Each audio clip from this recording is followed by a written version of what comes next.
আসসালামু আলাইকুম। আপনাকে একটা প্রশ্ন করি। পুরুষতন্ত্র কি আসলেই নারী বিরোধী, নাকি পুরুষ নিজেই সবচেয়ে বড় আত্মত্যাগী? উত্তরটা কেমন হতে পারে আমার জানা নেই। তবে চলুন এ বিষয়ে একটু আলোচনা করা যাক।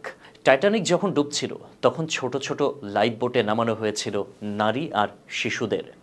পুরুষদের জন্য কোনো জায়গা ছিল না, কারণ তখন সমাজ বিশ্বাস করত নারী আগে বাঁচবে, পুরুষ যদি বাঁচে তো পরে। এটাই ছিল পুরুষতন্ত্রের সাহসী ত্যাগ। তখন এক বিদেশি পুরুষ নারীর পোশাক পরে নিজের প্রাণ বাঁচান। তার বিরুদ্ধে উঠেছিল নানান প্রশ্ন। কেন একজন পুরুষ নারীর ছদ্মবেশে প্রাণ বাঁচালেন? সে ভুল করেনি, সে বাঁচতে চেয়েছিল, কিন্তু সমাজ তাকে ক্ষমা করেনি। যুদ্ধের ময়দানে নারীকে শেষ করে দেয়া নিষিদ্ধ, কারণ সমাজের চোখে নারীর চেয়ে পুরুষকে শেষ করাটা খুবই স্বাভাবিক ব্যাপার। পুরুষ মানে যেন যুদ্ধের জন্য তৈরি, মৃত্যু যার নিয়তি। ফেসবুকের শুরুর সময়টায় বহু নারী অবমূল্যায়নের কারণে হতাশ হয়ে পড়েছিলেন।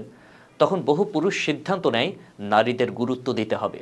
এক কল্পিত নিখিল পুরুষ পরিষদ এর সভায় তখন বলা হয়েছিল, ফ্রেন্ড রিকোয়েস্ট পাওয়া নারী এক ধরনের সৌভাগ্যের অধিকারী, আর ইনবক্সে ব্লক খাওয়া পুরুষ যেন চিরদিনের ত্যাগী সৈনিক। সেখান থেকেই জন্ম নেয় এক নতুন ভারসাম্য, যেখানে নারী হয় ভেবিস্ট আর পুরুষ হন স্যাবলা। মজার বিষয় হলো, এই পুরো বিষয়টাই চালিত হয়েছিল এক পক্ষের পুরুষতন্ত্রের আত্মবিসর্জনের মধ্য দিয়ে। তবুও প্রশ্ন রয়ে যায়, এই আত্মত্যাগী মনোভাব, এই আত্মঘাতী ভালোবাসা, এত কিছুর পরও কেন কিছু নারীর মন জয় করতে পারে না পুরুষরা? আসুন, তর্ক নয়, একটু ভাবি।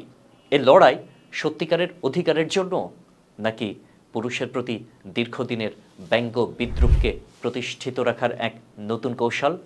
ভালোবাসা, শ্রদ্ধা আর সমতা, এই তো হওয়া উচিত মানবতার মূল ভিত্তি, তাই নয় কি? না নারী না পুরুষ, অধিকার কিন্তু সবার, সম্মানও সবার প্রাপ্য। আল্লাহ হাফেজ।